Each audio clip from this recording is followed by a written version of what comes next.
hanyuma bene data nshuti z'umusaraba agira ndababikire representa baramurashe bamurashiye muhira twari twirirwanye tuvuye mu nama hanyuma rero asanga umuntu yamutegereye muhira ariko arinjiza imodoka caramurasa aramurashe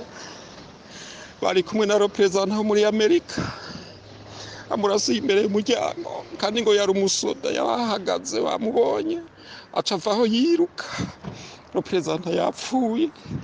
tuzanye ikiziga muri morgue kuri hôpital militaire uriyo muri Amerika nawe bamurashe amara yose ari hejuru niyo nkuru mbi agomba kubabikira bene data kandi mubibwirane araziza ubusa. Dutanze mwiriwe pastor mwiriwe amahoro twari tworohewe turi mu ruhagarara iwacu umugabo aje kuvuga amasasu bunyene no kuvuga ko bamurepresenta gare wa EUSEBU baramurashe nibo bari kumwe bamujanye ari kiruruma kwa muganga mugo representa bavuga ko yacikanye ahare ashini hatara iwacu kabisa yabahanye ni mu gihe Abasoda no yari yagutse niho yaba. Hanyuma umuntu yitavye Imana bamaze kumujana kurondera amahoro ge hanyuma uwundi nawe bari kumwe ko bari babiri babarashe umwe bamurashe arasohoka mugabe bamutwaye nyene Gihema bamujeye kwa muganga yari umushitsi bumva bari batahanye basanzwe bakorana mu bikorwa byabo byo mashengero cise amurase nyene mw'irembo ariko akatubwira ngo yinjiye mu rupangu.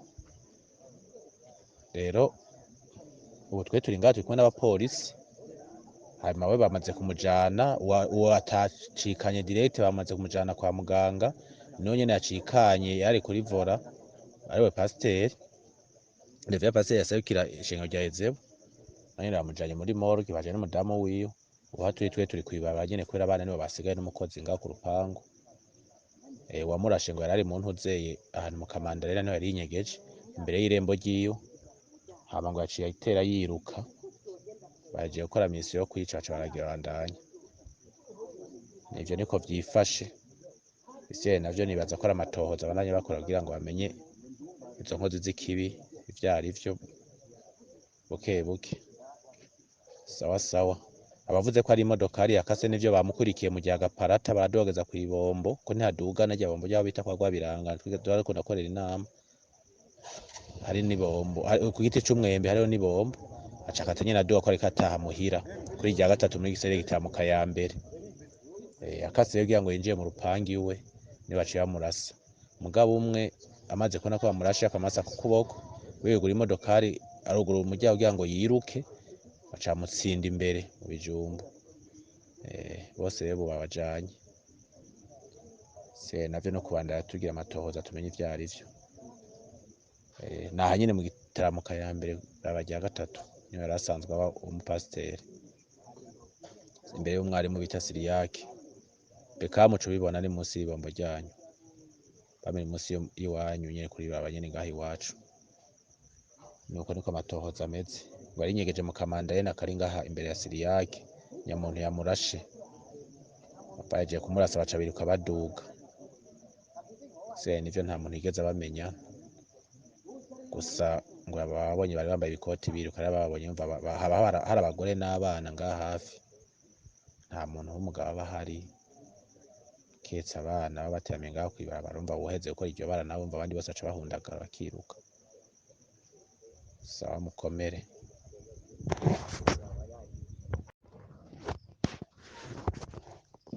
Komera abo ngaho sawa. Hamize isozeje kuvuga ni umupasiteri mu banyu murevera pasiteri wa EUSEBU yagiye kurasa ubunyene kandi arapfuye aha nyene mu kibano ngaho kujya gatatu abahazi muca muhamenya revera pasiteri yari representa wa EUSEBU aha nyene mu kibano kujya gatatu ca mubona iruhande y'umwari Musiriyake bamashe nyene atashe muhira ari mu modokari sawa sawa niyo matoza turose ubunyene kandi yo atari gukekeranya n'abo bantu bose niho duhagaze tuvuga niho turi. Hanyuma bene data nshuti z'umusaraba agira ndababikire representa baramurashe bamurashiye muhira twari twirirwanye tuvuye mu nama. Hanyuma rero asanga umuntu yamutegereye muhira ariko arinjiza imodoka aramurasha bari kumwe na representa wo muri Amerika amurasiye imbere y'umuryango kandi ngo yari umusoda yahagaze bamubonye aca avaho yiruka. Representa yapfuye tuzanye ikiziga muri morgue kuri hôpital militaire uriyo muri Amerika nawe bamurashe amara yose ari hejuru. Niyo nkuru mbi agomba kubabikira bene data kandi mubibwirane araziza ubusa. Kazina muntu mu Burundi kifashe nabi cane.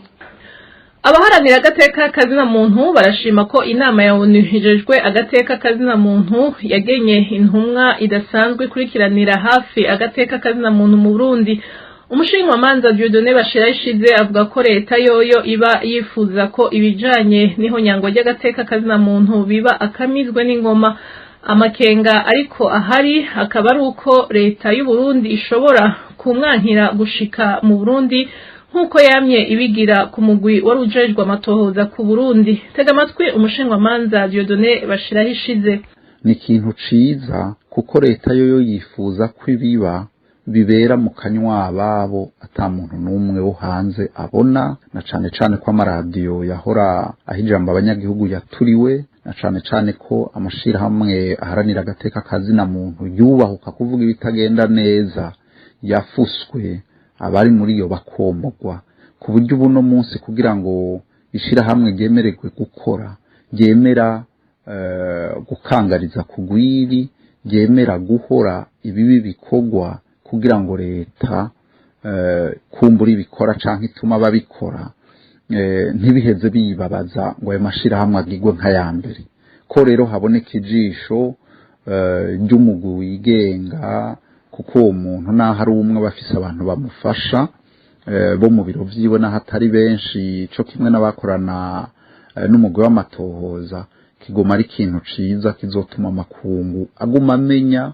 ibiba mu gihugu naho leta yoyo imera nk'iyifukafuka ikavuga ko vyose bigenda neza kandi agateka kazina muntu kaguma gahungabana. Iyo ngingo rero ni ingingo yo gushima. Ico tutazi nuko leta izomwugururira imbibe akinjira mu gihugu akagira amatohoza akabonana n'abantu batandukanye kuko ivyo biri mu mabanga yiwe. Hamwe bomwugururira agashika mu gihugu agakora yoshobora gufasha, ariko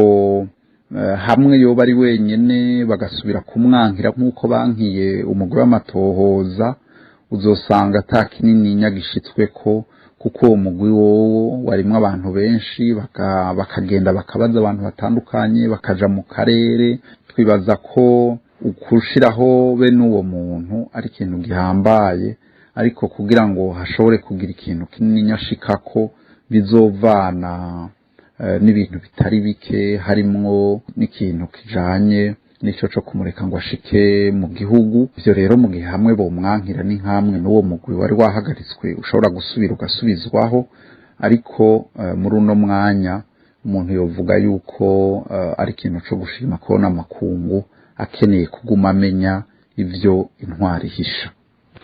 Tukiri mu gisata c'agateka kazina muntu nyene, hari umuntu yaraye yishwe atemagujwe imipanga n'abantu bamutegereye mu nzira bamwagiriza ko ari umusuma. Nzeyimana Egide w'imyaka 26 yaraye yiciwe ku mutumba wa Kibati zone Masango commune Bukinanyana intara ya Cibitoke. Abantu batanu bakaba bafashwe ku mvo z'amatohoza. Nayo mu ntara ya Kayanzaho umusore w'imyaka 28 yarazwi ku izina rya Josue Muhoza yaba ku mutumba Musave muri ico gisagara yari yahuye mwijoro ryo kuri uyu wa gatanu rishiru wa gatandatu akoresheje ikiziriko. uwo yiyahuye akaba yahora ari umunyeshure muri kaminuza nderabigisha NS akaba abaye ugira gatatu muri iyo komine nyene mu kiringo c'ukwezi kumwe.